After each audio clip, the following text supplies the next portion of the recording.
तौबा कैसे करते हैं? तौबा करते कान पकड़ के, मैंने वही कान पकड़ के, आपने कान पकड़े हैं? कान पकड़ के। किस चीज पे कान पकड़ रहे हैं आप? क्या आप गुलाम नबी आजाद के साथ गए? मैं भटक गया था। एक्सक्लूसिव एक्सपोज कर रहे हैं गुलाम नबी आज़ाद की पार्टी को ये, और आप देख लीजिए कान पकड़कर ये इस तरीके से माफ़ी मांग रहे हैं कि बड़ी गलती होगी जी, मैं गुलाम नबी आज़ाद साहब के साथ चला गया हूँ। नो डाउट कि जो मैंने किया है वो इंतहाई बहुत गलत है और मैं खुद पे शर्मिंदा हूँ, और बड़ी खुशी के साथ मैं ये कह रहा हूँ कि मुझे कांग्रेस ने एक बारी फिर से पनाह दी है। ये इनका, मैं DDC member Indian national Congress का था। हाँ, और आपने उनको ज्वाइन मैं चला गया था 4 महीने पहले गुलाम नबी आजाद साहब के साथ। आज आप वापस कांग्रेस में आए। मैं आज फिर अपने माँ को फिर से सलाम करने के लिए हाथ जोड़ के कि माँ मुझे पनाह दे दो। हाँ, नहीं तो मैं कहीं का नहीं रहूंगा, कहीं का नहीं रहूंगा, क्योंकि जम्मू कश्मीर का कौम जो आजकल जिस पार्टी ने जम्मू कश्मीर के लोगों को ठगा है, जिस नौजवान को, जम्मू कश्मीर के नौजवान को तबाह बर्बाद करके छोड़ा है, वो नौजवान कल मुझे सवाल करेगा, बोलेगा इनायत हमने आपको वोट दिया था इंडियन नेशनल कांग्रेस को, आपने हमारे वोट को कहाँ बेचा है, हम आपके साथ नहीं है। इसलिए आज मैं अपने माँ को फिर से मनाने की कोशिश कर रहा हूं और मनाने के लिए और मनाने में कामयाब हुआ हूं, और आज मैं फिर एक बार इंडियन नेशनल कांग्रेस का सिपाही बन गया। क्या आपको लगता है कि कश्मीर में गुलाम नबी आज़ाद जो जलसे करते हैं या जो उनके इजलास होते हैं उनमें जितने लोग आते हैं वो सब गुलाम नबी आज़ाद साहब के ही लिए आते हैं, या फिर वहाँ के जो कैंडिडेट हैं उनके पीछे आते हैं? वो 3 महीने की बात है जब लोग आते थे। अब 3 महीने के बाद, अब 3 महीने के बाद आप भी रहोगे, मैं भी रहूंगा, कोई नहीं आएगा। किसी में दम नहीं है कि कोई जलसा कर पाएगा। क्यों नहीं कर पाएगा? सिर्फ ये कारण है कि खुद उन्होंने जो 70 साल जिस थाली में खाया, उसी थाली को उसने तबाह बर्बाद करके रोड पे छोड़ दिया। खुद अपनी जुबान अपनी किताब में बोली। आज़ाद साहब के साथ जो नेता लोग कश्मीर से जुड़े हुए हैं, क्या वो भी कौन है? कुछ एमएलए तो है ना? कौन है? 2-3 लोग हैं, 2-3 लोग हैं। वो कांग्रेस सोच के नहीं है, वो उनका ये सोच नहीं है कि हम जम्मू कश्मीर के लोगों का भला करेंगे। उनका सोच वही होगा जो आजाद साहब का खुद का सोच होगा।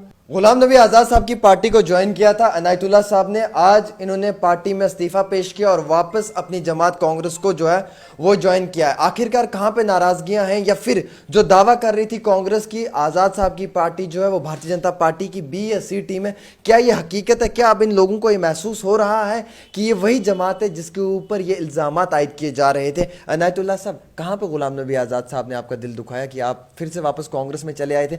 और पहले तो ये बताएं कि कांग्रेस को क्यों छोड़कर आप आज़ाद साहब के साथ गए थे? वो हमारी सबसे बड़ी गलती थी कि हमने अपने घर को, अपनी माँ को छोड़ा।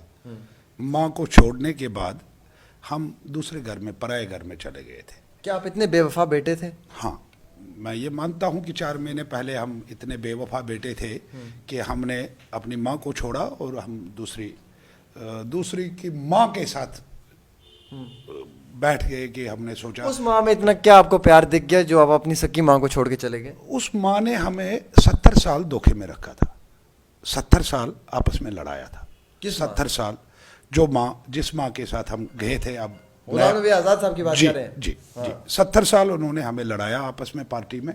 सिर्फ उनका एक ही सिस्टम रहा कांग्रेस पार्टी में कि ये बंदा किसका है, ये बंदा किसका है, ये बंदा किसका है। लॉबीज़म जो क्रिएट उन्होंने की थी, और वही आगे चलता रहा। ठीक है। बहरहाल मैं खुशकिस्मत इंसान हूं कि मैं सिर्फ 4-5 साल उनके साथ चला, अदरवाइज मैं उनके साथ इतना देर रहा नहीं तो मेरी सोहबत भी उन्हीं की तरह। ऐसा तो नहीं थी कि जिस उम्मीद से या जिस काम के लिए आप गए हैं वो डील आपकी पूरी नहीं हो पाई, इसलिए आपको वापस आना पड़ा? वहाँ कोई डील नहीं है, वहाँ डील नहीं है, वहाँ सिर्फ एक खुद ही एक डील है। किसके साथ? वहाँ उनकी किनके साथ डील है क्या है, बट लेकिन एक चीज़ है, यहाँ जिस घर में मैं पला बड़ा हूँ, जिस माँ ने मुझे खाना खिलाया है, उसने मुझे कुछ सिखाया था साथ साथ में कि हिंदू, मुस्लिम, सिख, ईसाई ये आपस में भाई भाई है। क्योंकि मेरे बाप ने 70 साल कांग्रेस पार्टी को दिए थे, मैंने अपने 25 साल कांग्रेस को दिए थे। आज़ाद साहब की सोच सेकुलर सोच नहीं है? नहीं, कतई नहीं है, किसी भी जगह पे नहीं है। उनको मैं आपको बताता हूँ, अगर सेकुलर सोच होती तो आज वो राहुल गांधी की मुखालफत नहीं करते, आज वो सोनिया गांधी की मुखालफत नहीं करते। आज वो अपने साथी, सबसे सग्गा साथी Pirzada Mohammad Sayeed, one man army की तरह उनके लिए लड़ने वाला जम्मू कश्मीर में रहा, उनके लिए वो ऐसे अल्फाज इस्तेमाल नहीं करते। ये आज़ाद साहब पे कौन करवा रहा है ये सब चीज़ें? वो आज़ाद साहब ही ज़्यादा जानते हैं, क्योंकि आज़ाद साहब को मैं इतना नज़दीक भी नहीं रहा हूँ। मैं 5 साल पहले ही चला गया उनके साथ। उससे पहले मैं कांग्रेस में, मैं बेसिकली कांग्रेस में एक ऐसा सिपाही रहा हूँ जो डिसिप्लिन के साथ चला। मुझे जो भी प्रेसिडेंट मिला मैं उनके साथ काम किया। आपको लगता है कि आज़ाद साहब के साथ आप 5 साल से रहे हैं, या ये पीछे के कुछ महीने की अगर बात करें तो इन सब वक्त के बीच में आज़ाद साहब की सोच बीजेपी वाली सोच थी? मैं कहता हूं कि मैंने बहुत बड़ा गुनाह किया है कि मैं 4 महीने उनके साथ रहा हूं। गुनाह अलग बात है, आप मेरे सवाल तो का जवाब यही दें। समझ लो ना कि एक कश्मीरी को ये गुनाह ही है। क्या गुनाह है? ये गुनाह है कि जो उनका जो सोच है, उनकी जो आज के डेट में जो लैंग्वेज है, आज के डेट में एक बार बात हुई थी, एक मीटिंग में हम बात कर रहे थे, बात हुई थी कि जो पेंशन के लिए आपके चाची को, आपके दादी को, आपकी बूढ़ी माँ को पेंशन के लिए खुद ही आजकल ये कहना पड़ता है कि मैं बूढ़ी हूं, सर्टिफिकेट लानी पड़ती है कि मैं बूढ़ी हूं। ये बात चली थी तो बोला ये खैरात है, ये खैरात बंद होनी चाहिए। एक बहुत बड़ी बात कही है, ये समझ जाओगे आप, बहुत बड़ी बात कही है, जाके किसी दिन पूछ भी लेना। मैंने कहा जम्मू में आके, मैंने कहा मीटिंग में कहा, मैंने कहा सर बिजली फीस जो यहाँ लिया जाता है वो सबसे ज़्यादा है। उस पर उनके क्या अल्फाज थे, बोला ये सब्सिडी वाला सिस्टम छोड़ दो, अब ये सब्सिडी वाला सिस्टम खत्म है, अब लोगों से ये पैसा वसूल करना है, पावर तो जलाते हैं, वो पावर का पैसा तो लेना है। तो कुछ चीज़ों के लिए जम्मू कश्मीर एक अलग स्टेट है। जम्मू कश्मीर के लिए कोई ऐसी कोई खुसूसियत नहीं थी कि 370 और 35 से मिला था। डेवलपमेंट की एक अलग बात है, डेवलपमेंट पे तो हम जाएंगे, लेकिन मेरा सवाल ये है कि आपकी पार्टी के नेता लोग, आपके प्रेसिडेंट साहब वकार सुलवानी जी, बाकी सब इल्ज़ाम लगाते हैं कि गुलाम नबी आज़ाद बीजेपी के लीडर हैं, बीजेपी के साथ मिले हुए हैं, सांठ गांठ की हुई आरएसएस के साथ। आप डीडीसी मेंबर हैं और आप गुलाम नबी आज़ाद के साथ पिछले 5 साल से थे। आज आपने इस्तीफा पेश किया है। मैं ये पूछ रहा हूँ, आप क्लियर बोलें, डरे ना, आप डर रहे हैं, आपको पसीना आ रहा है, आप सुनिए, आप मुझे ये जवाब दें कि क्या गुलाम नबी आज़ाद बीजेपी का नेता है? क्या गुलाम नबी आज़ाद की आरएसएस की आइडियोलॉजी है? क्या आपको महसूस होता है कि गुलाम नबी आज़ाद आरएसएस और बीजेपी के इशारे पे काम करता है? इसका जवाब तो मैं इसीलिए तो मैंने पार्टी छोड़ी है, इसीलिए यही तो बेस है, यही तो बेस है कि मैंने पार्टी छोड़ी है।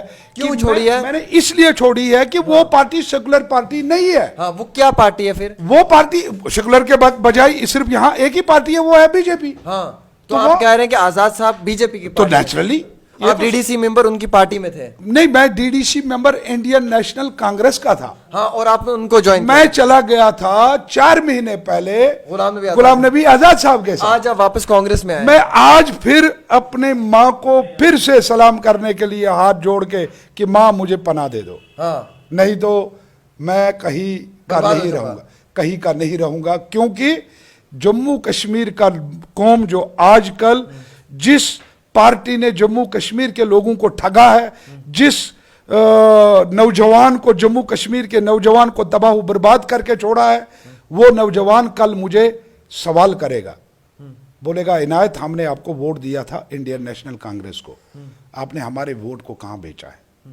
हम आपके साथ नहीं है। इसलिए आज मैं अपने माँ को फिर से मनाने की कोशिश कर रहा हूं और मनाने के लिए और मनाने में कामयाब हुआ हूं, और आज मैं फिर एक बार इंडियन नेशनल कांग्रेस का सिपाही बन गया। क्या आपको लगता है कि कश्मीर में गुलाम नबी आज़ाद जो जलसे करते हैं या जो उनके इजलास होते हैं, उनमें जितने लोग आते हैं वो सब गुलाम नबी आज़ाद साहब के ही लिए आते हैं, या फिर वहाँ के जो कैंडिडेट हैं उनके पीछे आते हैं? वो 3 महीने की बात है जब लोग आते थे। अब 3 महीने के बाद, अब 3 महीने के बाद आप भी रहोगे, मैं भी रहूंगा, कोई नहीं आएगा।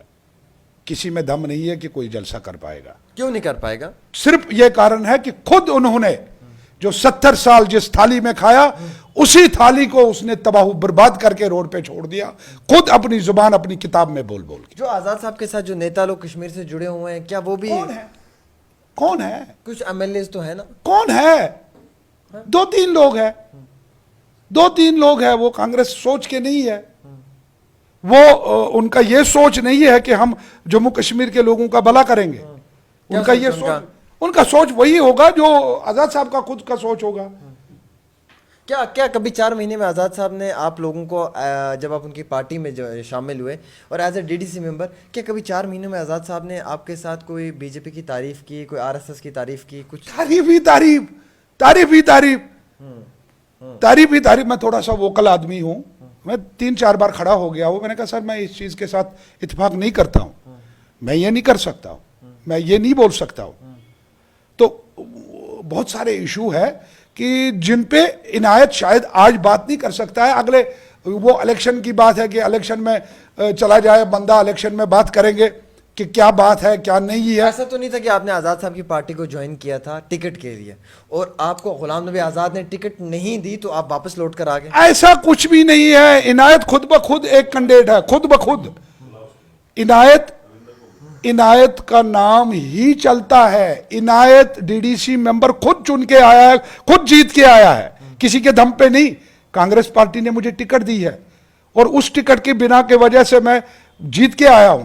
बाकी आदमियों ने भी खुद लड़ाए ना इलेक्शन। आप अगर इतने बेहतरीन और इतने काबिल इंसान है तो आप बागी क्यों बन गए, क्यों गद्दार बन गए? बागी नहीं, मैंने गलती की है, मैं माफी मांग रहा हूं। मैं अपनी मां से माफी मांग रहा हूं। बिगड़ा बच्चा निकल गया बाहर, वापस आ गया, सुधर के आ गया। जब ठोकर खाई तो आ गया, जब पाऊ में लगी, जब हड्डी की बातों पे आप भरोसा कर बैठे थे। मैं कह रहा हूं कि बिगड़ा हुआ बच्चा जब घर से निकलता है कहीं ना कहीं ठोकर तो खाता है ना, कहीं तो कहीं ठोकर खाता है। तो वही ठोकर मैंने खाई है। मैं वापस आ गया अपनी मां को मनाने के लिए और मना भी ले लिया। जो लोग आज़ाद साहब के साथ जा रहे हैं कांग्रेस की जमात से, उन लोगों के लिए क्या पैगाम है? मैं कहता हूं कि शायद कोई नहीं जाएगा। अब जो गया तो सो गया, अब कोई नहीं जाएगा, अब वापस आएंगे। अब आगे आप 2-3 महीनों में एक लाइन देखोगे। आप बड़े जबरदस्त तरीके से गुलाम नबी आज़ाद साहब की आइडियोलॉजी को लेकर उन्हें एक्सपोज कर रहे हैं। आज गलत है उनकी। मैं आपको बताना चाहता हूं, गुलाम नबी आजाद जब कांग्रेस में रहे, सलमान निजामी जी तो गुलाम नबी आज़ाद की बहुत तारीफ करते हैं। वो देखो, जिसको मैं जानता नहीं हूं उनकी मैं बात नहीं करता। किसको नहीं जानते आप? मैं नहीं जानता हूं सलमान निजामी, मैं ऐसे उसको नहीं जानता हूं। मैं वही आदमी हूं, डिस्ट्रिक्ट प्रेसिडेंट मैं इनायतुल्लाह राथर रहा इसी ऑफिस में। सैफुद्दीन सोज साहब ने इस कुर्सी पे बैठ के, हमारा ऑफिस इंचार्ज जो बाहर है उनको पूछ लीजिए, बोला इनायत, मैं यहाँ बैठा था, बोला इनायत मैंने एक ऑर्डर रखा है, वो आप इनसे हासिल कर लेना। कोई लड़का आएगा तो उस लड़के को दे देना। तो ये लड़का जो आया मैं उसको नहीं जानता था। कौन लड़का था वो? ये 2008 की मैं बात कर रहा हूँ, मैं नहीं जानता था उस लड़के को। वो लड़का यहाँ आया और ऑर्डर मैंने हाथ में दे दिया। क्या ऑर्डर था वो? वो सेक्रेटरी का ऑर्डर था। सेक्रेटरी, पीसीसी सेक्रेटरी बनाया। वो भी मेरी जनरल सेक्रेटरी इंचार्ज उन दिनों अंबिका सोनी जी, उन्होंने सिफारिश की थी। तो वो ऑर्डर मैंने उनको यहाँ पर दे दिया। मैं उस लड़के को नहीं जानता था, वो कौन है, कहाँ से है, क्या है, मैं आज भी नहीं जानता हूँ उनको। मैं उनकी बात कैसे करूँगा जिसको मैं नहीं जानता हूँ वो क्या है क्या नहीं है। क्या आप मानते हैं कि गुलाम नबी आज़ाद साहब ने कांग्रेस की जमात को छोड़कर गलत फैसला लिया, या आप ये महसूस करते हैं कि ये उनका फैसला उनकी जगह उनके लिए ठीक है? मैं आपको एक चीज़ बताता हूँ कि 70 साल, मैं 50 साल का हूँ, 50 साल 40-35 साल में एक अक्ल जो होती है ना इंसान की, वो एक अच्छी खासी फ्रेश होती है। जब फिर 50 साल में बंदा पहुंच जाता है, थोड़ा बहुत, जैसे मुझे ये वो आ गया, वो ऐसे डगमा गया मैं उधर इधर। जब 70 साल वाला आदमी आ जाएगा तो नेचुरली वो तो ज़्यादा, ये मेरे बाप के सम्मान है। तो मेरा बाप आज के डेट में इस दुनिया में तो नहीं रहे हैं, वो भी पुरानी कांग्रेसी रहे हैं, मगर लेकिन 70 साल की उम्र में अक्ल तो थोड़ी बहुत डगमगा जाती है। हाँ, तो आप कहते हैं गुलाम नबी आज़ाद साहब, मैं ये नहीं कह रहा हूं कि आप मेरे मुंह में ये मन न डालें कि वही है। मैं ये कह रहा हूं कि 70 साल की उम्र जो होती है वो उम्र बहुत होती है। उस उम्र में इंसान को गलतियां होती है। तो शायद मेरे हिसाब से पॉलिटिकली गलती इंसान से ही होती है। तो अब कोई आप कांग्रेस को छोड़ के तौबा कर रहे हैं? कांग्रेस में आके तौबा कर रहा हूं, छोड़ के नहीं, आके। किस चीज से तौबा कर रहे हैं आके? कि मैंने गलती की है कि 4 महीने में अपनी मां को छोड़ के चला गया। तौबा कैसे करते हैं? तौबा करते कान पकड़ के, मैंने वही कान पकड़ के, आपने कान पकड़ी हैं? कान पकड़ के। किस चीज पे कान पकड़ रहे हैं आप? कि आप गुलाम नबी आजाद के साथ गए? मैं भटक गया था। एक्सक्लूसिव एक्सपोज कर रहे हैं गुलाम नबी आज़ाद की पार्टी को ये, और आप देख लीजिए कान पकड़कर ये इस तरीके से माफ़ी मांग रहे हैं कि बड़ी गलती होगी जी, मैं गुलाम नबी आज़ाद साहब के साथ चला गया हूँ। नो डाउट कि जो मैंने किया है वो इंतहाई बहुत गलत है और मैं खुद पे शर्मिंदा हूँ, और बड़ी खुशी के साथ मैं ये कह रहा हूँ कि मुझे कांग्रेस ने एक बारी फिर से पनाह दी है, ये इनका कहना है। और इनायतुल्लाह जी का ये भी मानना है कि ये इनकी ज़िंदगी का सबसे बड़ा कसूर था कि इन्होंने कांग्रेस की जमात में खुद को जो है वो शामिल किया है।